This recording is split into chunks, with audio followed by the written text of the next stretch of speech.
What's good, YouTube? Zamcro here, aka Scoop, back with the World Showdown Series, Season 5, Week number 2, and we're taking on the Monterrey Gyarados once again, coached by Morax, or Morax 94 on Showdown, though.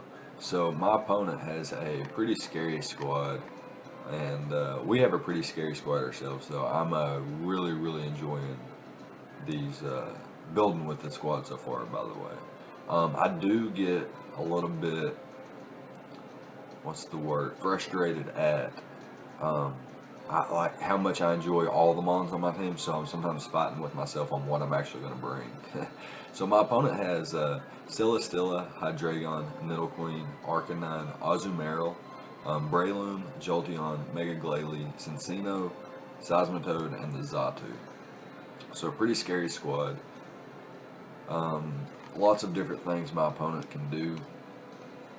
I think Celesteela is a huge threat. He is running it as an offensive Z option.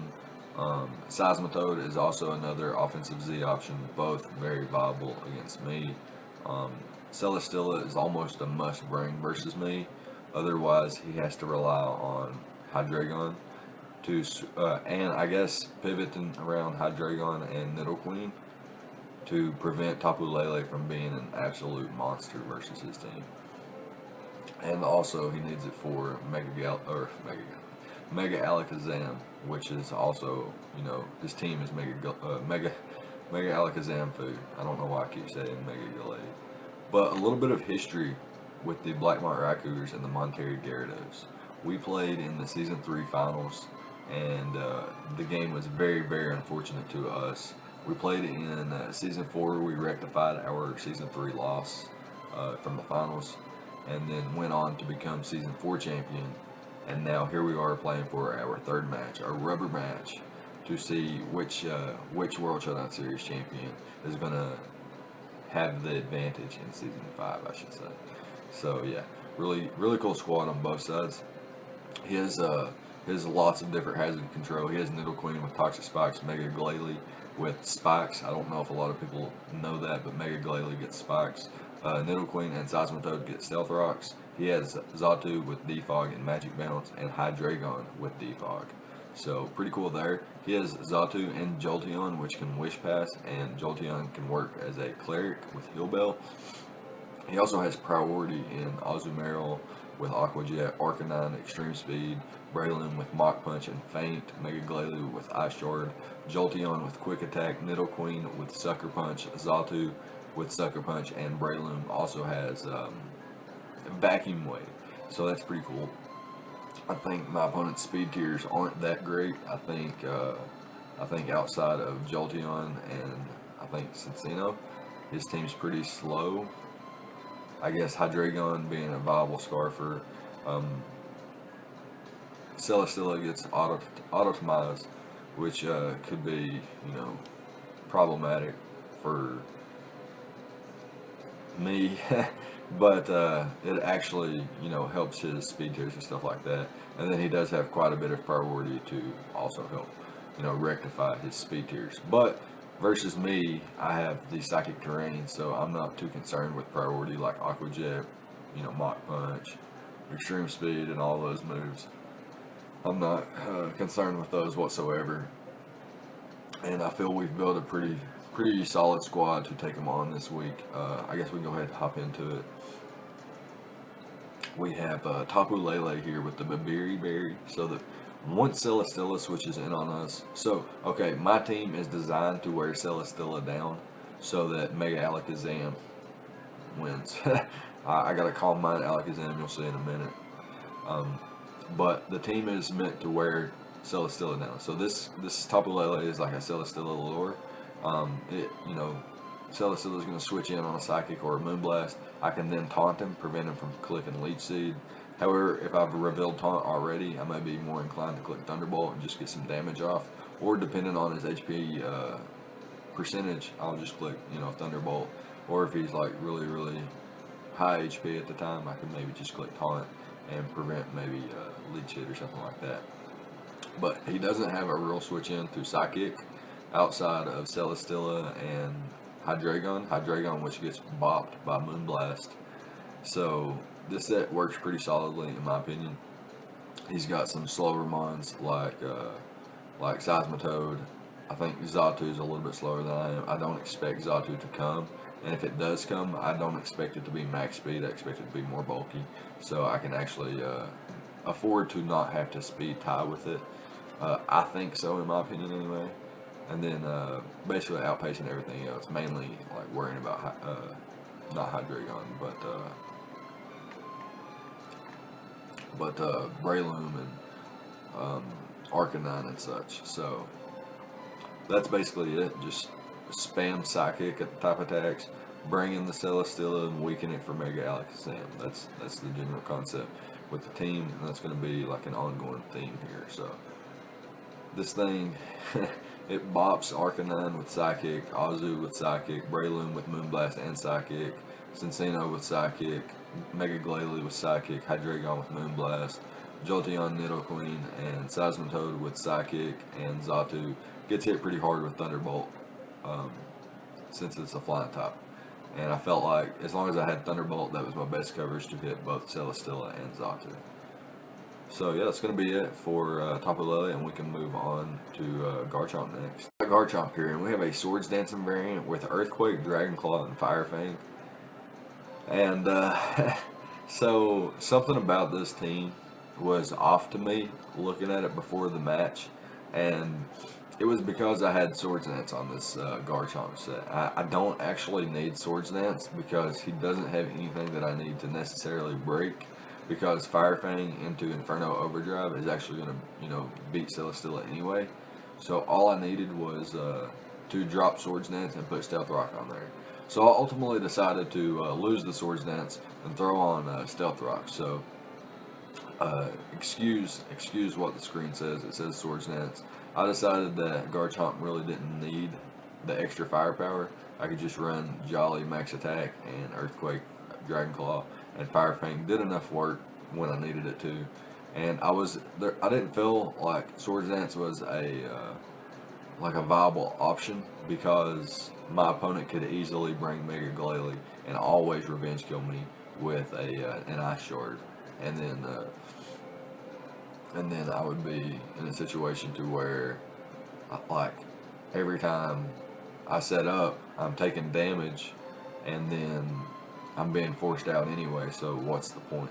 And he could always revenge kill me with a Choice Scarf Hydreigon anyway. So I felt like just Swords Dancing up and then pivoting around would be a nuisance. So Stealth Rocking up and then pivoting around would be a little bit better for me, and works out in a way to where my opponent is also taking chip damage every turn that he switches. So I did bring Stealth Rock, Earthquake, Dragon Claw, and Fire Fang with the Fire EMZ, and I got enough speed, like I mentioned, to outpace, I think, Hydreigon, maybe. Yeah, I think Hydreigon. I don't think anything else is that high. Maybe Mega Glalie, but I'm not sure. But yeah, that's going to be it for Garchomp. Basically, Earthquake bops everything. What Earthquake doesn't bop, Dragon Claw hits, and then Fire Fang hits the remainder of his team.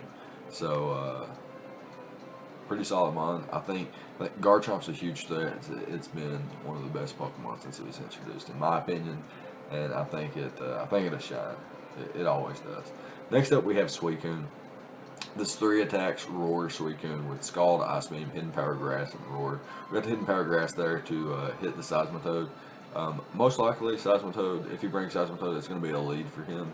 And I just lead Suicune and click the Hidden Power Grass. And then Scald hits everything else outside of Breloom and Hydreigon, which Ice Beam will hit pretty solidly. Also, if he has Azu and he's revealed to not be Sap Sipper, I can also hit that with a Hidden Power Grass after I catch him with the Scald Burn. Yeah, I'm just kidding. But yeah, very, very cool mon here. The thing is, he can't, like, Azu can't knock me out with Aqua Jet. If he's like a +6 after a Belly Drum or something like that, he can't knock me out with Aqua Jet. And if he tries to, I guess it's dependent, but if he does try to knock me out with an Aqua Jet, which is, I guess, is a little bit unlikely, given how bulky I am, and he'll notice that. So it's more likely he just clicks play rough and tries to drop me. But in the case that he clicks Aqua Jet, thinking that he'll be slower, I could potentially wore him out. Also, if he does think he's slower and goes for the Aqua Jet, and I click the Hidden Power Grass, and he does minimal damage with Aqua Jet, and I do decent damage with Hidden Power Grass, that would be ideal. I don't expect Azu to come though. I felt like it didn't match up well unless he brought like a gimmicky set or something like that to eliminate certain Pokemon such as Suicune or other mon like Licky with like a whirlwind, like a whirlpool, toxic prairie shawn or something like that. But yeah, it really felt like Suicune was a solid bring this matchup. And next up, we're going to be having our Ozzy Osbourne here, our Crobat with the safety goggles. This thing switches in on Breloom infinitely. As long as it's not hitting me up with the Rock Tomb and doesn't have Stealth Rocks up, we should be in a pretty solid position. We do have U-Turn, which is really our best way of hitting Breloom, despite being a Breloom check. And I have Taunt so that I can prevent things like Arcanine from Morning Sun up, Azu from Belly Drum, Breloom from Spore, Celesteela from Protect and Leech Seed shenanigans, and then things like Nidoqueen from Stealth Rockin', same thing for Seismitoad and such. And then I can hit them all with Super Fang to take 50% of their current HP, which is always just phenomenal. I love a taunting Super Fang Crobat. And I do have the Infiltrator so that if he's like a substitute variant on any of his mons, I will bypass the sub and be able to get some chip damage off. So that's always nice. I do have to run max speed so that I can speed tie with a potential Jolteon, despite not knowing if Jolteon even comes. It will maybe be max speed to speed tie with the Crobat, or he may be speed creeping something, something out of my control. But I felt, the possibility that he does bring Jolteon, I felt like it would be okay for me to just go ahead and bring max speed, jolly Crobat there. Actually, I'm timid, which is a mistake. Probably fix it before the match, but I'm not actually sure. I'll do some damage calcs later on and check that out, because I do believe I clicked U-turn in the match at least once. So, yeah, that's going to be it for Crobat. Really solid mon, like I mentioned, can survive most hits from his team as long as it's not set up or like a Choice Bandit or like Choice Specs set on something. I should be able to survive just about any one hit anyway, and be able to roost up and scout for things and just do Crobat shenanigans things, the utility bat thing, and really annoy my opponent with this set. That being said, next up we have Licky, which is our Wish Passer. We are mixed defense this week with a little bit of defense and quite a bit of special defense, but quite balanced in my opinion, especially for this matchup. Now, I do have a more defensively invested Suicune, which helps versus things like Arcanine, Azu, and then Celesteela, things that might be a threat to Licky, but then, the things that are a threat to Suicune and his special attackers are basically walled by Licky. He can't really break this thing with anything specific outside of like Breloom or like an offensive Celesteela, Arcanine, or Azu, which I don't expect any of them, to be honest, unless they're there specifically to break Licky. But then he has to find a way to get rid of Suicune so that they can actually put in that work. That being said, Wish Protect really helps, Garchomp, helps Suicune, and it helps Crobat as well, because Crobat's going to come in on Stealth Rocks. I do not have Hazard Removal this week. I felt like I wouldn't need it, and I felt like my opponent may bring Defog or Magic Bounce Zatu, which in case he did, I felt like that's not a game I wanted to play back and forth, setting hazards up on each side of our field and then removing them with Defog and Rapid Spin respectively. I could have brought Fortress, which is immune to Toxic Spikes and can always Rapid Spin. He doesn't have a Ghost type as far as I know, and I could always be able to Rapid Spin with Fortress, so I don't expect my opponent to hazard stack me, despite that being a real option with Toxic Spikes and Stealth Rocks on his team. It's very rare that I don't bring Hazard Removal versus a team that has all three forms of Hazard. But yeah, so I'm bringing Toxic. So Toxic and Knockoff as my only way to damage other Pokemon. Meaning Nidoqueen is basically a wall, and Celesteela is not going to be taking much damage if it's an offensive Z user. But I can Wish Pass. I can throw off knockoffs and get rid of leftovers on a lot of Pokemon that might want to be a nuisance to me. I am Oblivious so that I can avoid taunts from things like Hydreigon, Nidoqueen, and things like that. And like I mentioned, I can take most hits from just about anything, get rid of their item, poison them, and then Wish Protect Stall, and really, annoy my opponents. So with Knockoff and just being able to get rid of items, being able to toxic things, alongside of, Roost Crobat with Taunt so that things can't reliably, recover. And then I always have Super Fang to bring things down to 50%. I have Roar on Suicune, so I'm always getting that chip damage. I have Stealth Rocks on Garchomp so that I could be getting that extra chip damage, extra 12% on, neutral mons, 6% on resisted mons, 24% on weak to rocks mons, and things like that. 50% on 4 times weak to rock mons as well. So that's pretty dope. And this thing has the Z move, which is super solid. And like I mentioned, I have Tapu Lele, which is the lore set this week. So really sets up my last mon, which is certainly not my least mon. I have a Calm Minding modest Mega Alakazam with 3 attacks. One being a pretty cool attack. I felt like that, if I could come in on a weakened Celesteela or an Azu with the Psychic Terrain up or something like that, or even Xatu. Since Xatu is a mon that resists my stab, I felt like Charge Beam was a pretty cool tech there to potentially boost my special attack one more stage, or at least one stage. In conjunction with Calm Mind, Psychic, and Dazzling Gleam, just really rips through my opponent. I have Knockoff on Licky Licky so I can get rid of potential Choice Scarf users like Arcanine. Even Breloom's a potential Choice Scarf user with Bullet Seed, and then Hydreigon, Jolteon, Nidoqueen, all these potential Choice Scarf users. And then he's got potential Swift Swim, Seismitoad, which I could bring in Mega Alakazam, trace his Swift Swim, and become, double his speed. I can also trace Beast Boost, Flash Fire Arcanine, Technician Breloom, and all kinds of different things like that. So really cool.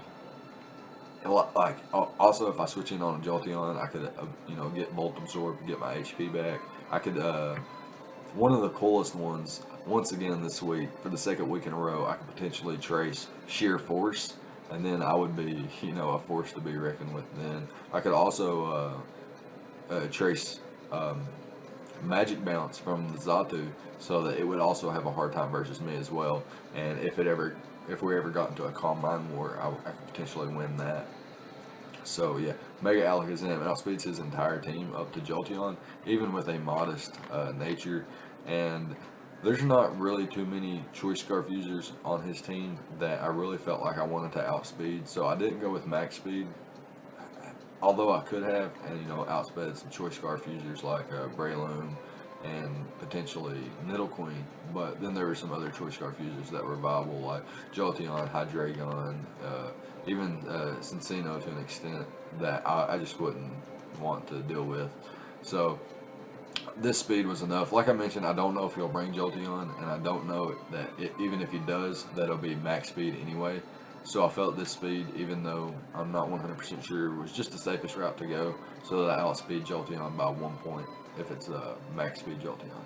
And was still afforded to go modest, so I'm not too disappointed about that. Still hitting like a truck. Psychic and the Psychic Terrain's dropping everything except Celesteela. And then Hydreigon, obviously immune to Psychic, but 4 times weak to Dazzling Gleam, and 100% dropping after Stealth Rocks, unless it's like Roselia Berry or whatever.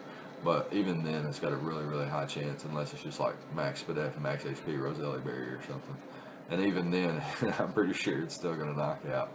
But yeah, the idea is for my first 5 mons to weaken Celesteela, and then make sure there's no, focus sashes intact. So make sure I got my Stealth Rocks up, get a little bit of chip on everything, and let Mega Alakazam go ham. Really, that's the general idea here. Like, really, my game plan was to weaken everything for Mega Alakazam to come through and wreak havoc on my opponent. So yeah, that's going to be it. We can go ahead and hop into the team builder, and we'll be right back. Here we are with the replay, and my opponent chooses to bring the Celesteela, Nidoqueen, Seismitoad, Hydreigon, Breloom, and the Mega Glalie. So, he brings all three, well, he brings two potential Stealth Rockers, but three Mons that potentially Hazard Stack me after I decided to not bring Hazard Removal in this matchup. Hopefully, though, he's not like a Hazard Stacking team. He does look to be like a Stealth Rock Seismitoad, and then potentially like a four attacks, or like 3 attacks with Sucker Punch and Nidoqueen. Choice Scarf Hydreigon looks pretty nice. Life Orb Breloom, or maybe like a natural gift, or maybe even like a Choice Scarf Breloom, and maybe not like a Choice Scarf Hydreigon. Maybe it's like a Stall Breaker Hydreigon, and like a Wall Breaker Mega Glalie, and maybe a defensive support role for Celesteela or something. Lots of different options he could have here. I do feel like his best lead is going to be something like either Hydreigon and just U-turn out if he's Choice Scarf, or Taunt depending on what I lead with, or he's going to lead with Nidoqueen or Seismitoad to get Stealth Rocks up. Either way, I felt Suicune is my best lead, despite, if Nidoqueen is a Thunderbolt variant. If he goes for Thunderbolt, he won't knock out my Suicune, and then I can pivot into Licky Licky and then double into Garchomp, because he's not going to click Ice Beam versus Licky Licky. And then I can get my rocks up with Garchomp or something like that. I felt like leading Garchomp, since it's my only Stealth Rocker on the team, was a bad idea, because he could lead like Hydreigon with Choice Scarf Dragon Pulse. He could lead, Mega Glalie and hit me with the Ice Shard or a Return or something. He could even have Explosion or something on that, so I gotta watch out for that one. And then Nidoqueen could be potentially Choice Scarf with Ice Beam. So I don't necessarily want to lead with my Garchomp. However, like I mentioned, I am going to lead off with Suicune, and we're going to see what he wants to lead with here. And he's going to lead with the Mega Glalie, actually. So I'm just going to click Scald here. I don't mind if he goes Seismitoad, and he actually is going to go Seismitoad. Now, my opponent has a couple different options here. He could click Scald and predict me to switch. He could click Toxic here. I don't mind Suicune being Toxic. What I mainly want to do is just get damage off on this thing, so that, Crobat and actually just the rest of my mons outside of Licky Licky have a better time with this thing. So I'm going to click Hidden Power Grass, and he's going to reveal Power Punch. So Seismitoad here, the Heat monster, and I'm going to be able to just click the Hidden Power Grass once again. It'll break the Breloom Sash if it is Sash. However, he does bring the Breloom in, so I'm forced out into my Crobat, which is Safety Goggles. So if he goes for Spore, it's not a big deal. I'm going to taunt this Nidoqueen here, predicting his Stealth Rocks. And he actually goes for Thunderbolt, and it does quite a bit. Here I can pivot into Garchomp, but on the off chance he goes for Ice Beam, or he goes for Earth Power, predicting my Roost. Or if my opponent goes for the Earth Power, predicting my Roost, Licky Licky's a fine switch into that, as you see it bounced off. And here I'm able to throw off a Wish here, and then just pivot out, or just throw off a Knockoff or a Toxic. I'm going to choose to click Knockoff. However, I now feel that Suicune was maybe a better play, and I could have started firing off some Ice Beams to maybe catch Breloom or anything else really as well. Just Suicune has a pretty solid matchup. Forcing Breloom to switch in on Ice Beams a couple times is super solid, and that's something I'm not doing yet, so a little bit unfortunate there for me. And I do catch my Wish here, and I'm able to get rid of his item, but I'm not necessarily doing much with it. And I'm going to choose to throw off another Wish here, and then hard switch out into my Suicune, as he's not going to be able to do much to me here. He's going to go for the Ice Punch. It's going to bounce off even at +1. And here I'm just going to be able to throw off another, actually I throw off an Ice Beam. The reason being is because, like I mentioned, I needed to start pressuring the Breloom, and that's the reason for my Ice Beam there. And he goes out to his Nidoqueen, and he gets frozen. Now, during the match, I actually didn't notice, and being 11 turns in a freeze this early, I would have most certainly offered a rematch. But I am going to click Scald, unknowingly. I'm going to unthaw him here with Scald and get a little bit of damage on him. But he actually switches out switches out a frozen Nidoqueen. I'm not sure what merit it has, but he does go out into his Mega Glalie, takes the Scald pretty comfortably, and goes for the Freeze Dry. But thanks to Scald, I am able to always unthaw here, and now I can just switch out to Licky Licky. I'll be able to take a Freeze Dry pretty comfortably, and I can throw off a Wish. I can Protect as well. And what I'm going to do is just throw off a Wish here and see what he wants to do. As he clicks the return here, and now I'm just going to be able to Protect up. And then on the following turn, he should switch out, predicting my my Wish. So I am going to allow that to happen, though, just so I can get off another Wish. I can go out to Crobat, I can go out to Garchomp, and I'm going to decide to go out to Crobat once again, as my opponent goes for the Superpower this time. And it's not, you know, it's 4 times resistance, so it's not doing much. And I get my Wish right back up. And now I'm going to Roost as I predict my opponent to switch out. And I can just taunt the Celesteela once it comes in. It can't Leech Seed. It can't, you know, Protect or Autotomize or anything cheeky like that. And I go for the Super Fang as he switches into the Seismitoad. And I'm going to U-turn out as my opponent chooses to go for the Z move here with the Sub-Zero Slammer. It does 9% to Suicune. Just choose that up here. And I'm going to be able to Ice Beam here and knock him out. It would have did decent damage to Breloom as well if it switched in. Here I'm going to switch out to Garchomp because I'm predicting the rock type move. I've shown Crobat to be my switch in twice, so I really expected the rock type move here. But he's finally going to go for the Spore, the one turn. The one turn I don't go for the switch into the Safety Goggles Crobat. He goes for the Spore. The one turn I don't go into. Alright, so yeah, so I'm not going to be able to get my Stealth Rocks up here. He's going to switch out into his Hydreigon as I double out into Crobat. And now I can just Roost up here, gauge what kind of damage he wants to go for here. And I'm at an okay amount of health, but I want to Roost up once more and then U-turn out. But unfortunately, my opponent gets a crit, a huge crit there. In my opinion, way bigger than the freeze on Nidoqueen, considering I didn't even notice when I was going to thaw him out, and I would have offered a restart anyway. Despite that, though, my opponent actually is attempting to hacks me down with Dark Pulse. In no world was that his best play. Mega Glalie was a better play. Nidoqueen was a better play. Anyways, I bring in my Licky Licky. I throw off a Wish here, and I'm going to switch out into Tapu Lele this time to finally start applying the offensive pressure. I can just click Moonblast here or Psychic. It doesn't really matter. And he goes out into his Celesteela. And here I'm going to reveal that I'm Thunderbolt. And he goes for the Leech Seed. So I could have taunted him there and then went for the double Thunderbolt, and it would have been a lot nicer. But I felt like this was a better turn of events for me anyway. And here I'm going to switch out, predicting his Protect. I don't want to die to Leech Seed, so I'm going to switch out to Crobat there on his Protect. And now I'm going to Roost up. And as long as I don't get flinched by Hydreigon once again, I should be in an okay position.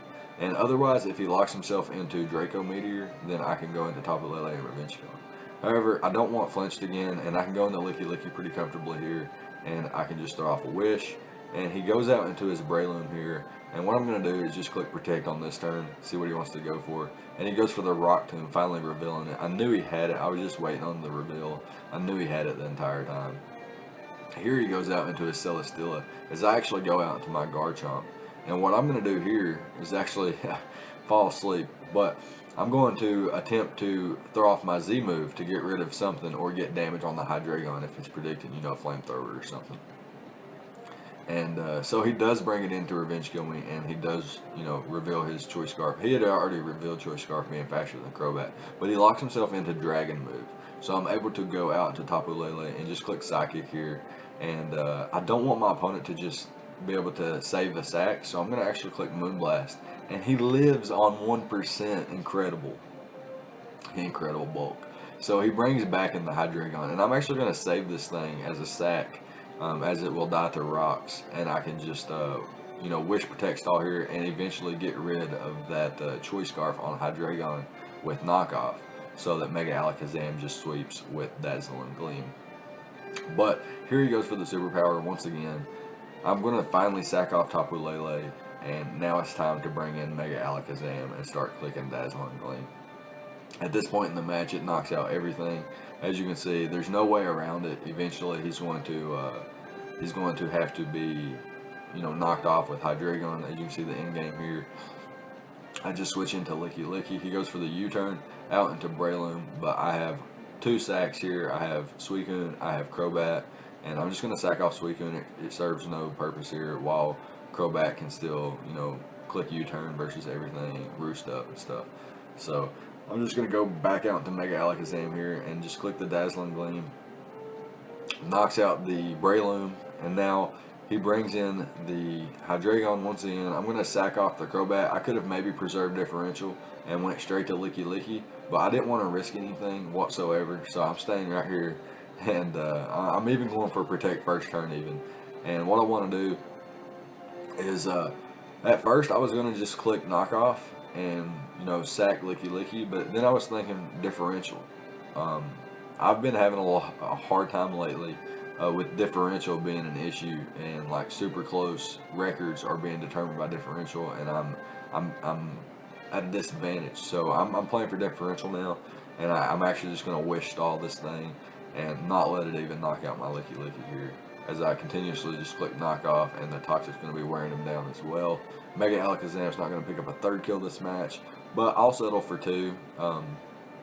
And as you can see though, once Celesteela went down and Hydreigon lost its Scarf, Mega Alakazam just ate this team alive. Despite the Piappa Berry on the Nidoqueen, it was inevitable that either Mega Alakazam or Tapu Lele was going to pop that thing. Mega Alakazam specifically, because, I could survive any one hit it wants to go back for it. And yeah, I really felt Mega Alakazam just had a solid time versus this team.